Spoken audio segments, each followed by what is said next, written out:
Nazali sango lisusu kokutana ngai mabino pona kopesa bino basango oyokota ya lingala babengi ngonga ebeti ya mokolo ya jeudi 16 mars 2023 na mwangonga mukende bozubola ya basango.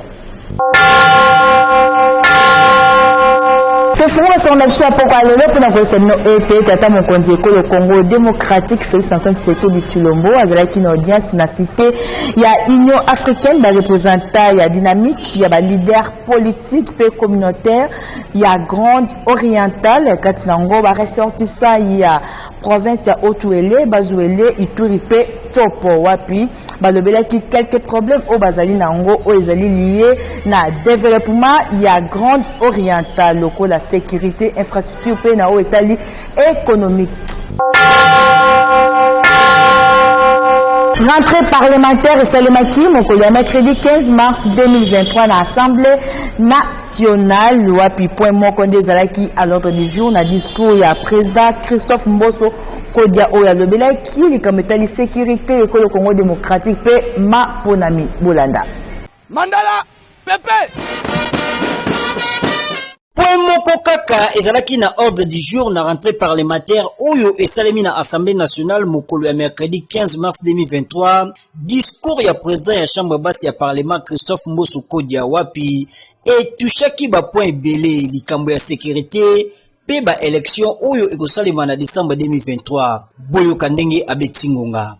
S'agissant du processus électoral, je tiens de prime abord à rappeler que les dispositions des articles 70, 103 et 105 de notre Constitution instituent un cycle électoral de 5 ans pour l'élection présidentielle, les élections législatives, sénatoriales et provinciales. En application de ces dispositions, il est prévu l'organisation des élections générales en date du 20 décembre 2023, suivant les calendriers publiés par la CENI.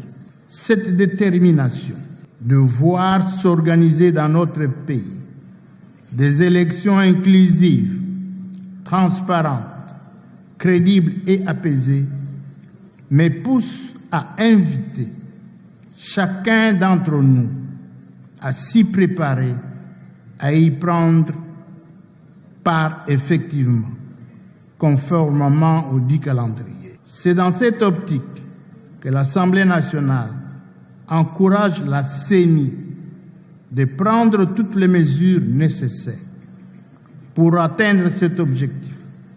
Cependant, la sincérité du scrutin exige aussi que chacun des compétiteurs dispose de témoins et que des observateurs nationaux et internationaux s'impliquent en vue de s'assurer du bon déroulement du processus électoral. Nous leur souhaitons d'ores et déjà une cordiale bienvenue. Il est très encourageant de constater les efforts déployés par chacun de nous dans l'essence de la mobilisation de nos populations pour une participation massive aux opérations d'actualisation du fichier électoral, tout en saluant les travaux déjà abattus et dont les résultats sont probants. La représentation nationale appelle la CENI à être à l'écoute des préoccupations exprimées par certains compatriotes au sujet de quelques contraintes techniques liées aux opérations d'identification et d'enrôlement des électeurs. Ngonga Ibeti.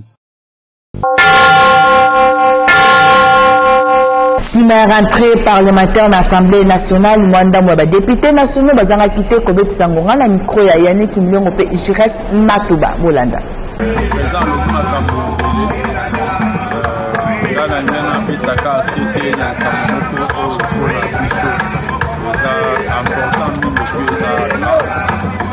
sécurité pour les servir dans l'Est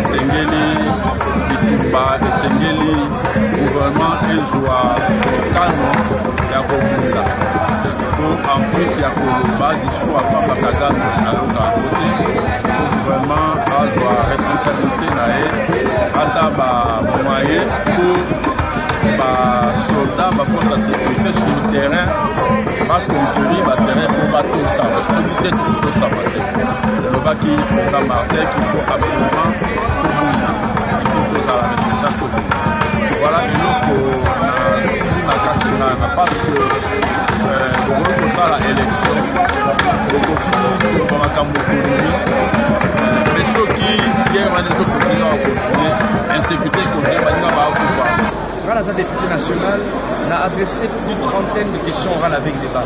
Malheureusement, aucune n'a été alignée. En tant que député national, pour ça, on a légiféré. J'ai déposé au minimum 5 propositions de loi. Malheureusement, aucune n'a été alignée.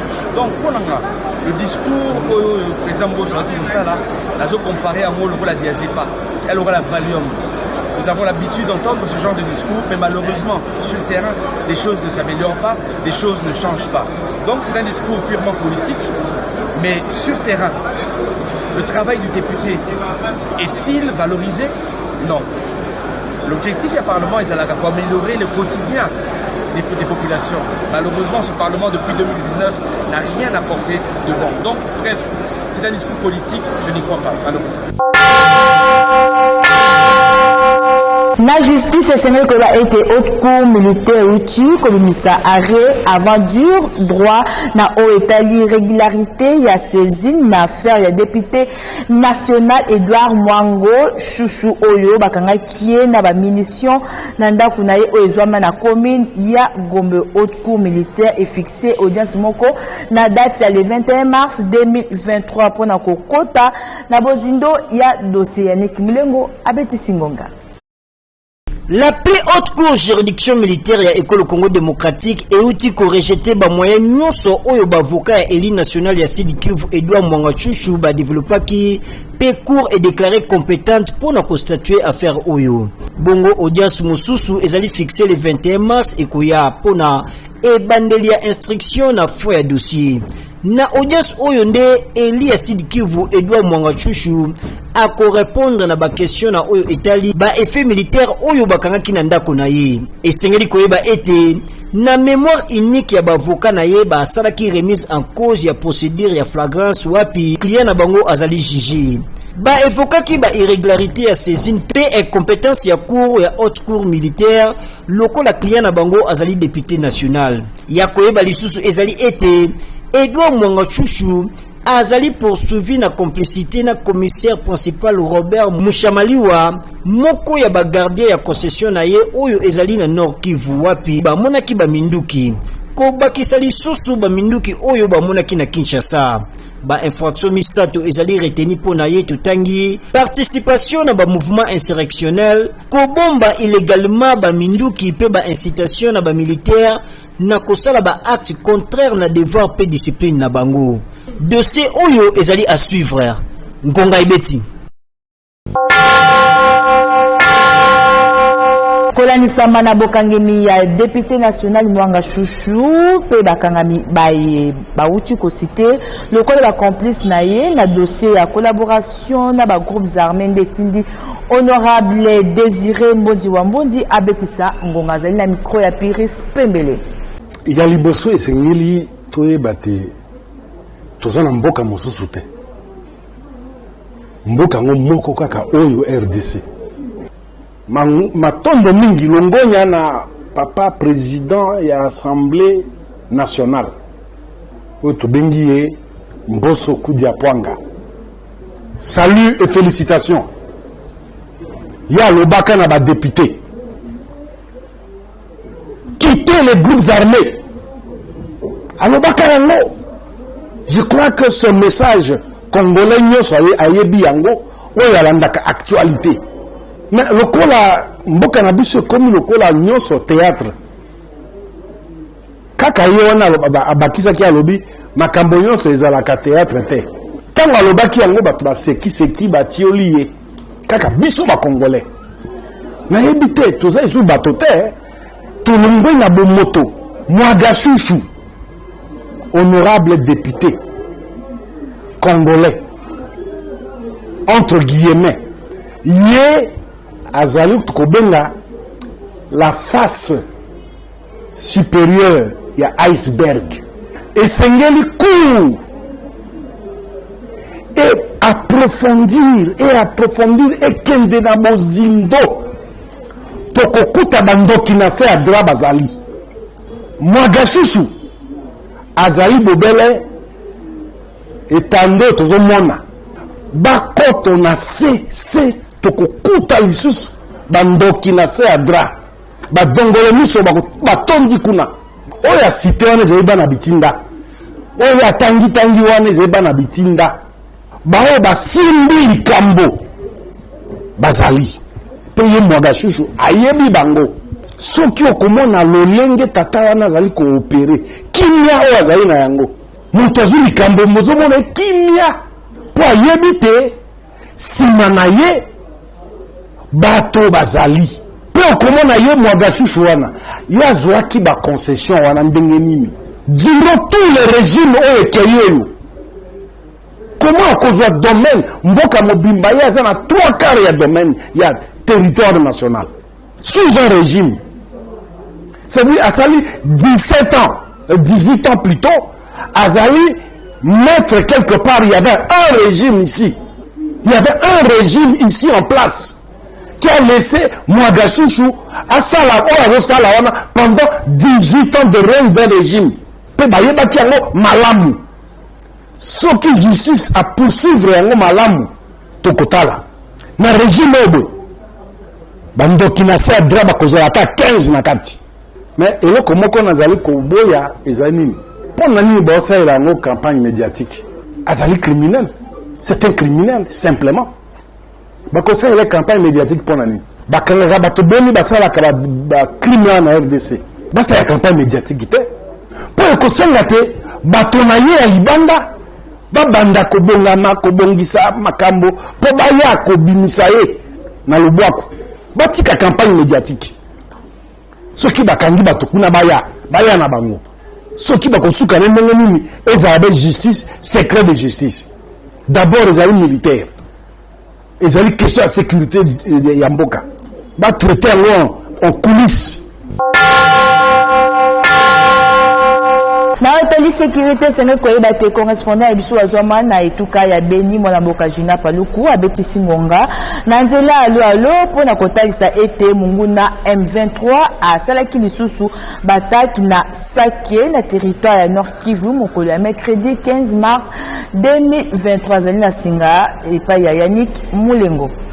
Mapinga mwa ekolo mwa FARDC bandongwana ki lisusu na tongo mwa lelo na lobi na butu lobi mokolo mwa misatu na mokolo mwa mine ilelo na ba oba rebelle ya M23 na Sake koteina monguna lingaki akota na Sake na makasi po ayebike soki akambi Sake mbala moko na lopete akokota Goma po Sake za na nzela Masisi na environ 10 km na lopoto. Monguna ina abetaki penza ba bombe ya kilo me akokaki te po FARDC na bao bazobengisa bazalendo to ba autodefense basi bakampa misima ya FARDC po na penza kokengela bendele ko ya te koteina tozebisa na bino ete ke monguna tasoki azokomi retire esika mususu me alingi akota kaka Goma penza bao basource tokambaki eyebisi na biso polele teke monguna alingi kaka kota na Goma tope kolekela Sake tope akende kolekela pe na Kibumba na nzela lisusu ya Butembo Goma après Rutshuru. Tozebisa na bino teke mapinga ya Burundi oyo eza pe na Sake wana emekaki koyokana to kofandisa mapinga ma M23 ya barebel wana koyisa bango ke bami retire babima penza na lopete ndenge bazobima esika mususu kolekela basource na biso biso eteke monguna andimaki te kobima Sake azwa assurance ke mapinga maekolo FARDC bakovanda wana. Condition na bango ezaki soki babimi Burundi rasire bango ke FARDC ekoya kovanda esika babimi te. Yango nde epesaki bokabwani sake bazwa penza solution moko na kati mwa bango. Nde to mosusu yango nde etindaki bango bamatisa lisusu moto po bazokosa ke bazoko bakorespecte kaka cessez-le-feu na bango nzoka balingi kanga bakamba Goma.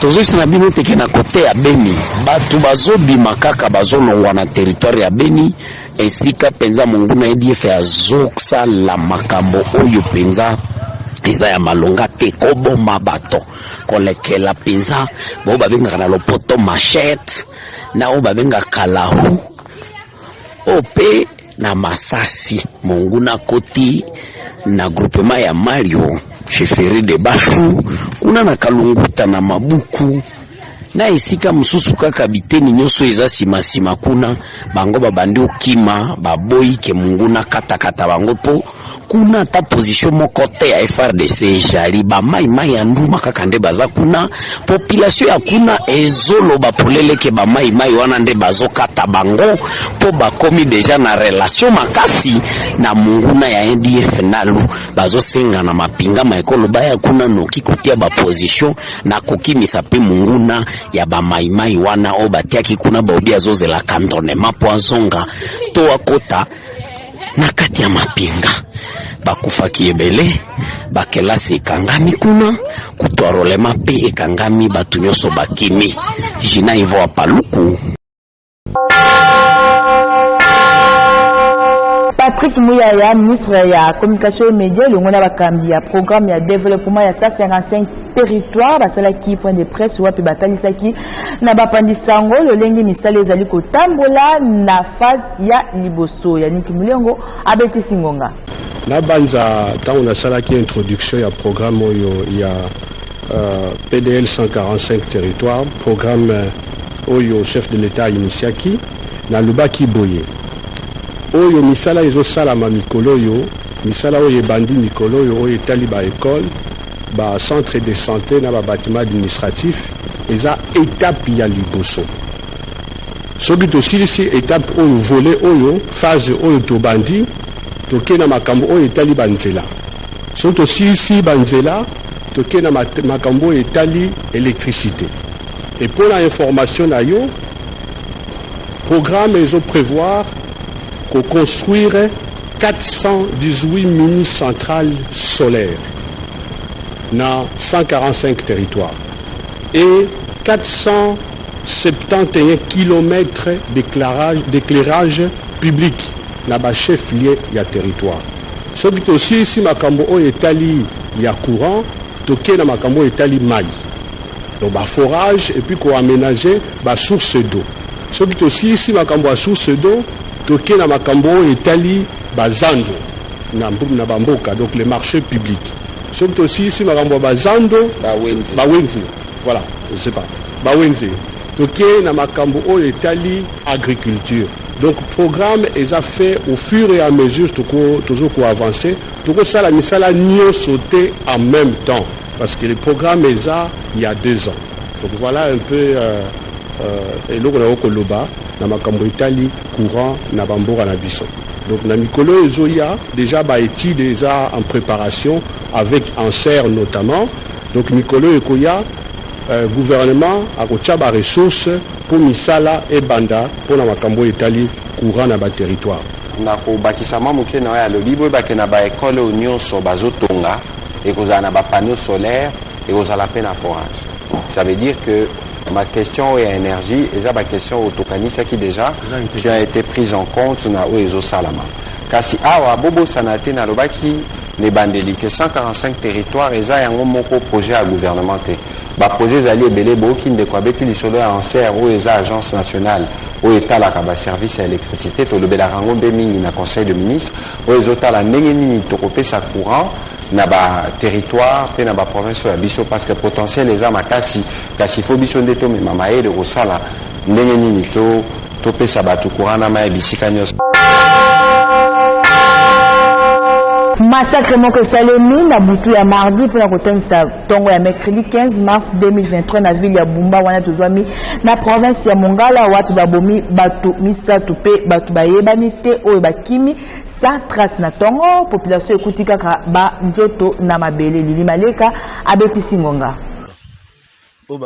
Ville ya Bumba ezali sécurisée te na province ya Mongala wana maluba pe kolela ya représenté la société civile ya RD Congo na ville ya Bumba coordonnateur Gilles Mangil Mapange komona ndenge babomi bato misatu mobimba na butu ya 14-15 mars 2023 nesika na bango ya mosala na ba incivique pe bakimi sans trace. Likambo oyo epesi pasi mingi na population ya Bumba po ezali mbala ya liboso te yango coordonnateur ya société civile ya ville ya Bumba asengi na mbulamatari atala likambo ya insécurité oyo po boye ezali kokende mabe.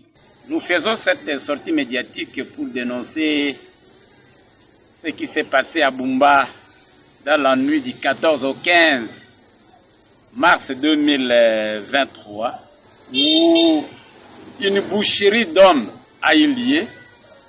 Dans un même rayon, on a égorgé 3 personnes dont leurs corps sont gardés dans la morgue de Bumba.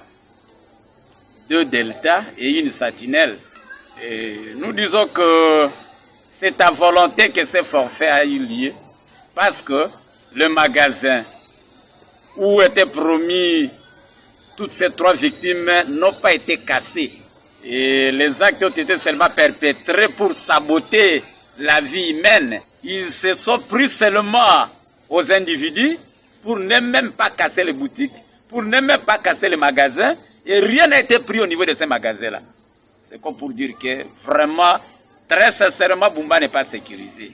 C'est pourquoi nous interpellons le gouvernement central de s'investir résolument pour que le vice-premier ministre, le ministre de l'Intérieur, Sécurité, décentralisation affaires coutumières, puisse faire son travail.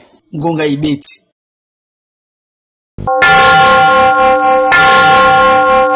Namasango msu senebe ba ete chaîne télévision Télé 7 ezwama na avenue Bakongo na commune ya Gombe uti kozwa moto na ba après-midi ya mokolo ya jeudi 16 mars 2023 cause nango eyebani te bokozwa basango msusu na édition ezali koya. Bayi Fondation Alexis Eketebi na mokaminango président Alexis Eketebi bazalaki mokolo ya dimanche 12 mars 2023 na faye Bandal DP3 na cadre ya mois de la femme Pius Pembele abeti singonga.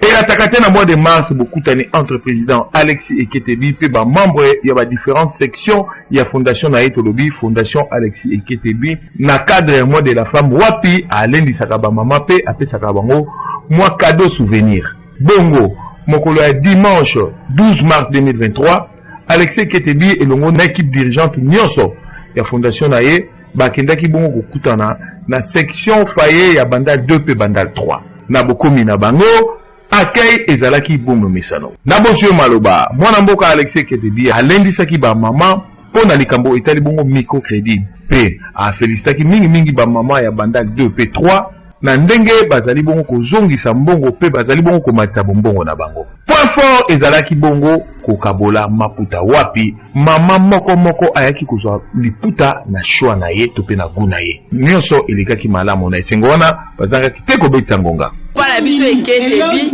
apesinga kimbundi ya talo ya kitoko na sepeli nzamba pambola. Papa akende kako ta usukela imona nzambe bayi. Papa Eketebi akende boso. Nzamba pambola ye. Nazali nesengo mingi komona mutu afongoli motema na ye pona kopesa yo eloko ya motuya. Oyo bimiseli kutu ata mbongo te. To sepeli makasi nzamba zala na ye pambola ye pe na élection abima penza. Ba mama totambola ngala na kati ya fondation eza na kombo na Alexis Eketebi lelo toyaki ko remercier ba mama o etali mois de la femme moi ko pesa bango moi liputa na bango ko ba mama balakisi etamboli na bango malamu na kati ya fondation yango il fallait quand même to récompenser bango nde to ponaki mois de mars ko ezali mois ya ba mama nde to yoko pesa bango liputa to senga ba mama mingi basa adhérer ba maman ba papa c'est-à-dire que biso wa to sala ka microcrédit o to sungaka ba maman basa mo musala ba o ba activité mo moké ya plus petit commerce ça veut dire que azoteka ba épices azoteka nguba ateka kama nini ezo permettre abikisa salisa bana abikisa bana alors tous en besoin ba maman ndingona ba ya ebele pour te pesa kama crédit de 10 à 50 $ qui permet à ceux qui va relancer l'activité na bango commerciale pour pe ba ko matisa niveau ya épargne na bango. SNL ko ba été Alexis Eketebi équipe dirigeante Mobimba bakotambola na ba différentes sections nyonso ya fondation Alexis Eketebi pour na ko satisfaire ba maman ngonga ebeti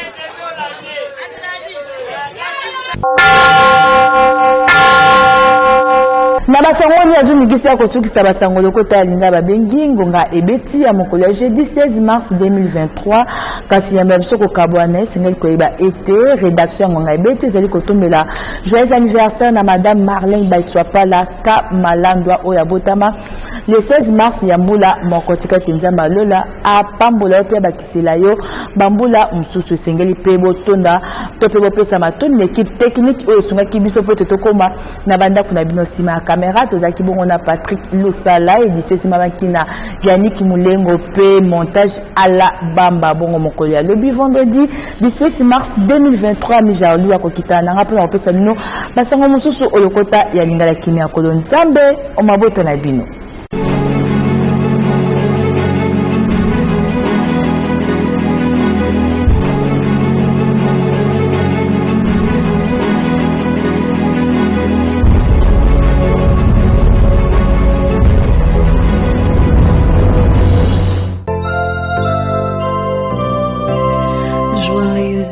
Chaque le 16 mars yani ezalaka mokolo moko yesengo pe ya kokumisa nzambe epai ya mama Elisa Mbisi mwasi ya papa Félicité Bambate ezali mokolo oyo ye aya na mokili oyo ya nzambe apesa ye mama na Christela pe baleki ebele talatina le 16 mars 2023 rédaction ngonga ebeti etombeli ye mbotama elamu lisusu na yo mama Elisa Mbisi molongani ya papa Félicité.